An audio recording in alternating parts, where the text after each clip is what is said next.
Bonjour et bienvenue sur la chaîne. Aujourd'hui, on va parler de quelque chose de fondamental, de puissant, de transformateur, l'amour. Mais pas n'importe lequel. On va parler du véritable amour, celui qui construit, qui élève, et on va le comparer à ce qu'on croit souvent être de l'amour, mais qui, en réalité, n'était qu'une source de souffrance. Le titre de cette vidéo, c'est le lion.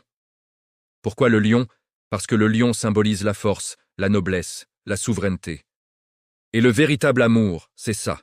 Il est souverain, il ne se nourrit pas de la faiblesse de l'autre, il est fort et digne. Alors, la phrase qui va nous guider aujourd'hui est simple mais essentielle. Le vrai amour ne fait jamais souffrir comme ça. Si vous êtes ici, c'est peut-être que cette phrase résonne en vous.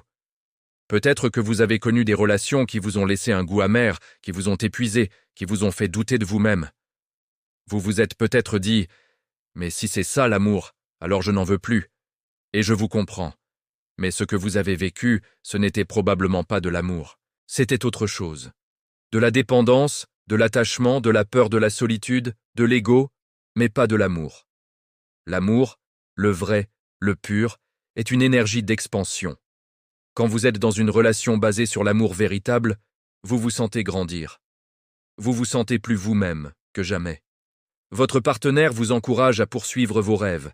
Il célèbre vos victoires. Il vous soutient dans vos échecs. Il ne vous demande pas de changer pour lui plaire. Il vous aime pour qui vous êtes, avec vos qualités et vos prétendus défauts. Une relation saine est un espace de sécurité où vous pouvez être vulnérable sans craindre d'être jugé ou blessé. C'est un refuge, pas un champ de bataille. Si votre relation est une source constante d'anxiété, de stress, de larmes, si vous marchez sur des œufs en permanence, si vous avez peur de dire ce que vous pensez, alors posez-vous la question. Est-ce vraiment de l'amour? Non. Le vrai amour ne fait pas souffrir comme ça.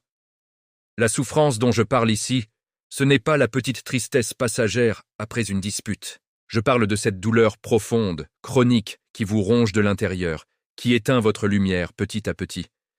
Imaginez un lion dans la savane. Il est majestueux, confiant. Il ne passe pas son temps à se demander s'il est assez bien pour la lionne. Il est, tout simplement. Il règne sur son territoire avec assurance. Maintenant, imaginez un animal en cage. Il tourne en rond, anxieux, stressé, dépendant de son gardien pour la moindre chose. Il a perdu sa nature sauvage, sa puissance. Beaucoup de relations toxiques ressemblent à cette cage. L'un des partenaires, souvent par insécurité, cherche à contrôler l'autre. Il le critique, le rabaisse, l'isole de ses amis, de sa famille. Il crée une dépendance émotionnelle. La personne en cage finit par croire qu'elle ne vaut rien sans son geôlier, qu'elle ne mérite pas mieux. Elle confond ce besoin, cette dépendance, avec de l'amour. Mais c'est une illusion. L'amour libère, il ne met pas en cage. L'amour vous donne des ailes, il ne vous les coupe pas. Alors, comment reconnaître les signes? Comment faire la différence? C'est une question cruciale. Un premier signe, c'est la communication. Dans une relation saine, on peut parler de tout. On peut exprimer ses désaccords avec respect, chercher des compromis. Les conflits existent, c'est normal, mais ils sont constructifs. On ne cherche pas à gagner. On cherche à comprendre l'autre et à trouver une solution ensemble. Dans une relation toxique, la communication est bloquée. Il y a des non-dits, des manipulations, des reproches constants. On a peur de la réaction de l'autre, alors on se tait. Et ce silence est un poison lent. Un autre signe, c'est votre énergie. Comment vous sentez-vous après avoir passé du temps avec votre partenaire? Vous sentez-vous rechargé, heureux, apaisé? Ou vous sentez-vous vidé, anxieux, triste? Votre corps ne ment pas. Écoutez-le. S'il est constamment en état d'alerte, c'est qu'il y a un problème. Le vrai amour est reposant pour l'âme. Le respect est un autre pilier fondamental. Le respect de vos opinions, de vos choix, de votre corps, de votre temps, de vos limites. Si votre partenaire se moque de vos passions, dénigre vos amis, ignore vos noms, ce n'est pas de l'amour. L'amour véritable est basé sur une admiration mutuelle. On admire la personne pour ce qu'elle est, pour son parcours, pour sa force. On ne cherche pas à la modeler à son image. La jalousie excessive est aussi un signal d'alarme. Une petite pointe de jalousie peut être humaine, Mais quand elle devient une obsession, un outil de contrôle, c'est dangereux.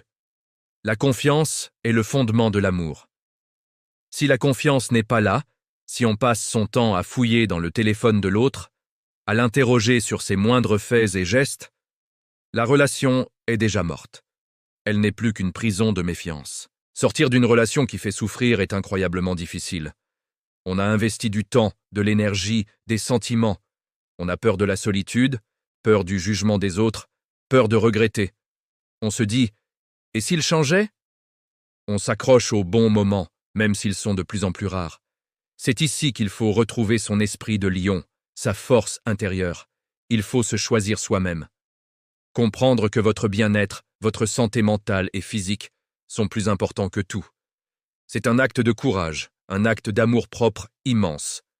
L'amour-propre, c'est la base de tout. Vous ne pouvez pas recevoir un amour sain si vous ne vous aimez pas assez pour refuser ce qui vous détruit. C'est comme essayer de remplir un verre percé. Vous devez d'abord réparer le verre. Se reconstruire après une telle relation prend du temps. Il faut faire le deuil. Le deuil non pas de la personne, mais de l'illusion que l'on s'était créée. Il faut réapprendre à s'aimer, à se faire confiance, à écouter ses propres besoins. Entourez-vous de personnes qui vous aiment vraiment. Votre famille, vos amis. Des gens qui vous rappellent votre valeur. N'hésitez pas à chercher de l'aide professionnelle. Un thérapeute peut vous donner des outils précieux pour comprendre ce qui s'est passé et pour ne pas répéter les mêmes schémas. C'est un investissement pour votre avenir. C'est crucial de comprendre pourquoi vous avez été attiré par ce type de relation. Souvent, cela vient de blessures d'enfance, d'un manque d'estime de soi. En travaillant sur ces points, vous devenez plus fort, plus conscient. Et puis, un jour, vous serez prêt à aimer de nouveau. Mais cette fois, ce sera différent. Vous aurez appris à reconnaître les signaux d'alarme. Vous saurez ce que vous voulez et surtout, ce que vous ne voulez plus. Vous ne vous contenterez plus de miettes. Vous chercherez un partenaire, pas un sauveur ni un bourreau. Vous chercherez un égal, un autre lion, ou une autre lionne avec qui parcourir la savane de la vie, côte à côte. Une relation où chacun est entier par lui-même et où l'union des deux crée quelque chose d'encore plus grand, d'encore plus beau.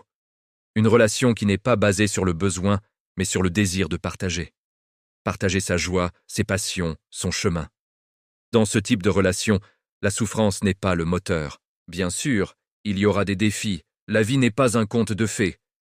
Mais ces défis seront affrontés à deux, en équipe, avec amour et respect. Alors, rappelez-vous toujours de cette phrase. Le vrai amour ne fait jamais souffrir comme ça. Cette douleur qui vous consume, cette anxiété permanente, cette sensation d'être diminué, ce n'est pas l'amour. C'est un signal que votre âme vous envoie pour vous dire « sauve-toi ». L'amour, le vrai, est un sentiment de paix, de joie, d'expansion. C'est se sentir chez soi dans les bras de l'autre. C'est être la meilleure version de soi-même, encouragé et soutenu. C'est la liberté d'être soi, pleinement et entièrement. Vous méritez cet amour. Tout le monde le mérite. Ne vous contentez jamais de moins. Soyez ce lion, cette lionne. Reprenez votre pouvoir, votre souveraineté. Choisissez-vous. Choisissez la paix. Choisissez la joie. Choisissez le véritable amour. Je sais que ce n'est pas facile, mais vous avez en vous la force de le faire. Cette force, c'est votre instinct de survie, c'est votre lumière intérieure qui refuse de s'éteindre complètement. Écoutez cette petite voix. Elle sait ce qui est bon pour vous. Parfois, le plus grand acte d'amour que l'on puisse faire, c'est de partir. Partir pour se retrouver. Partir pour se guérir. Et partir pour, un jour, pouvoir accueillir l'amour que l'on mérite vraiment. Ne laissez personne vous convaincre que l'amour doit faire mal pour être réel. C'est le plus grand mensonge qui soit. L'amour guérit. L'amour construit. L'amour élève. Tout le reste n'est qu'une pâle imitation. Si ce message résonne en vous, partagez-le. Vous n'êtes pas seul. Merci de m'avoir écouté. Prenez soin de vous et n'oubliez pas la force du lion qui sommeille en vous. À très bientôt.